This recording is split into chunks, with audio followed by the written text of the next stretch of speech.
आज इंफ्रास्ट्रक्चर भी अभूतपूर्व गति से आगे बढ़ रहा है और फ्यूचरिस्टिक विजन के साथ आगे बढ़ रहा है। स्टार्टअप में भारत बहुत तेजी से दुनिया का तीसरा सबसे बड़ा इकोसिस्टम बना है।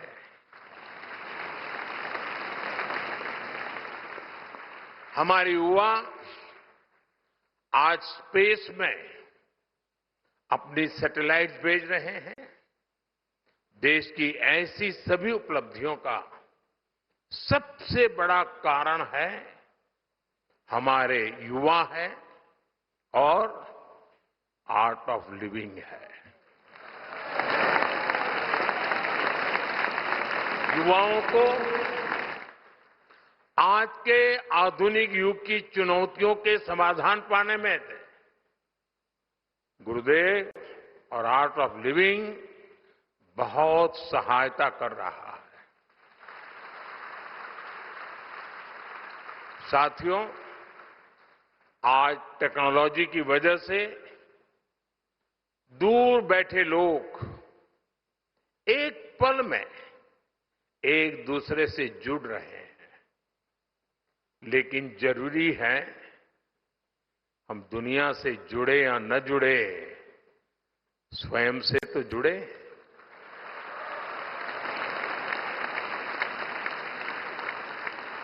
और ये स्वयं से जुड़ने की क्षमता को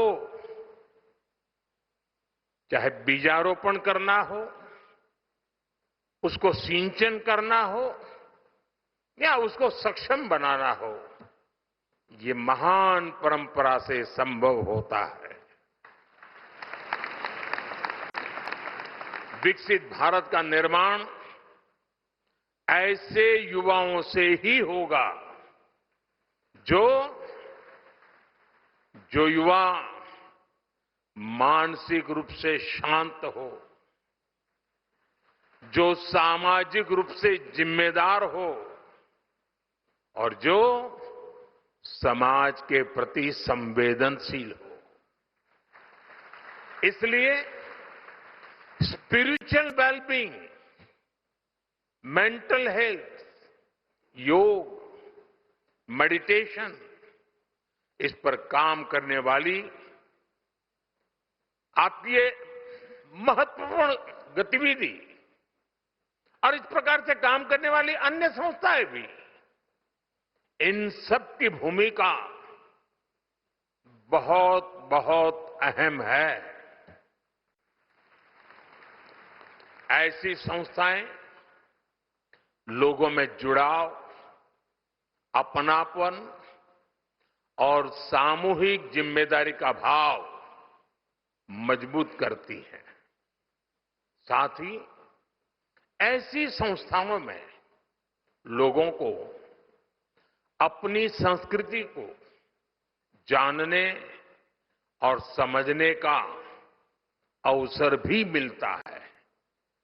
मुझे विश्वास है कि आज जिस ध्यान मंदिर का उद्घाटन हुआ है, वो आने वाली अनेक पीढ़ियों को, हजारों लोगों के लिए शांति और उपचार का केंद्र बनेगा।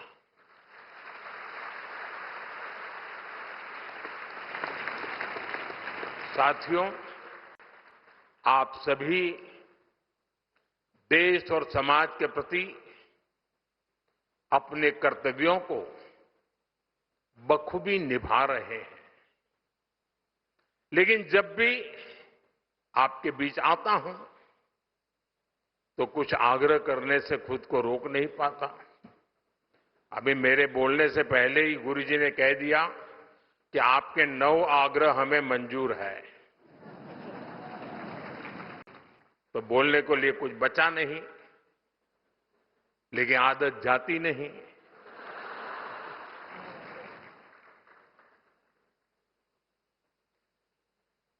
भारत के होलिस्टिक डेवलपमेंट के लिए कई स्तरों पर सामूहिक प्रयास की आवश्यकता है। इनमें आर्ट ऑफ लिविंग जैसे संगठन महत्वपूर्ण भूमिका और ज्यादा शक्ति से इस परिवर्तन के प्रहरी बन सकते हैं।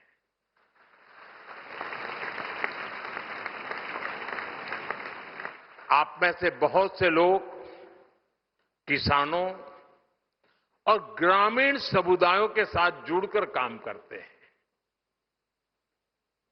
जैसा यहां फिल्म में भी बताया गया कि किसानों को नेचुरल फार्मिंग से जोड़ने की दिशा में और अधिक प्रयास करने की आवश्यकता है।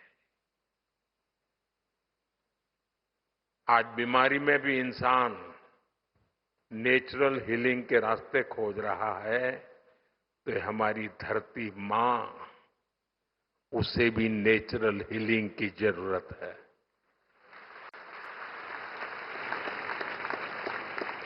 केमिकल फर्टिलाइजर ने ये हमारे खेत को, हमारी धरती मां को उजाड़ दिया है।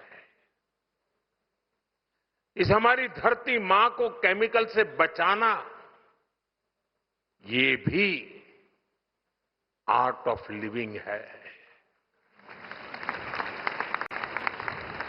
एक पेड़ मां के नाम अभियान को और व्यापक बनाने में आप बहुत ताकत दे सकते हैं, उसको और विस्तार कर सकते हैं, क्योंकि पर्यावरण की रक्षा ये भी आर्ट ऑफ लिविंग है। इकोलॉजी और इकोनॉमी हम अलग नहीं कर सकते। पर ड्रॉप मोर क्रॉप के माध्यम से किसानों को पानी का बेहतर उपयोग बताया जा रहा है। इसमें आपके सहयोग से और बेहतर परिणाम मिलेंगे, क्योंकि पानी की हर बूंद बचाना ये भी आर्ट ऑफ लिविंग तो है।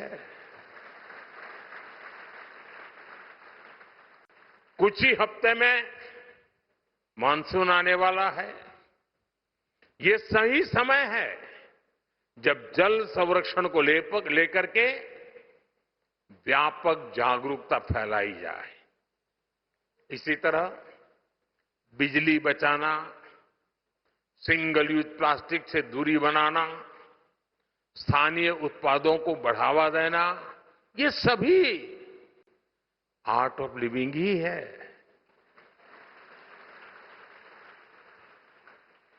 आज देश मिशन लाइफ पर भी जोर दे रहा है। ये जीवन को अधिक जिम्मेदारी और जागरूकता के साथ जीने का एक जीवंत अभियान है। इसमें एक ऐसी जीवन शैली अपनाने का आग्रह है जो प्रकृति के साथ संतुलन बनाकर चले। और मेरे हिसाब से मिशन लाइफ भी एक प्रकार से आर्ट ऑफ लिविंग का एक प्रकट रूप है। मुझे विश्वास है कि आने वाले दिनों में आप सभी जो हमेशा आप करते आए हैं, आर्ट ऑफ लिविंग के भिन्न भिन्न पहलुओं को आपने विस्तार भी दिया है, विकास भी किया है। समाज के एक बड़े वर्ग को जोड़ने के लिए आप ज्यादा प्राथमिकता देंगे और गुरु जी की शताब्दी जब हम मनाएं, तब इन सारे लक्ष्यों को हम पूरा करके रहें।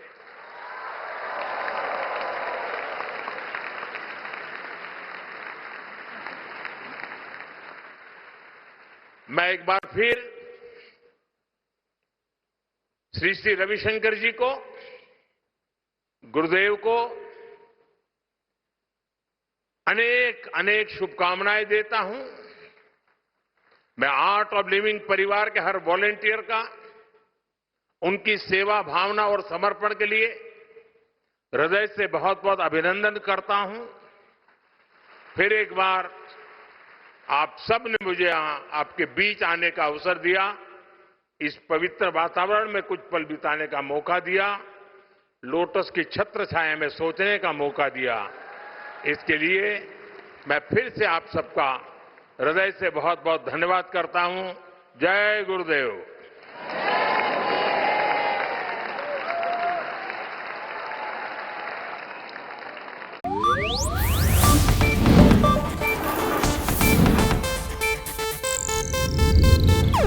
ಇದು ಏಷ್ಯಾನೆಟ್ ನ್ಯೂಸ್ ನೆಟ್ವರ್ಕ್ ಪ್ರಸ್ತುತಿ.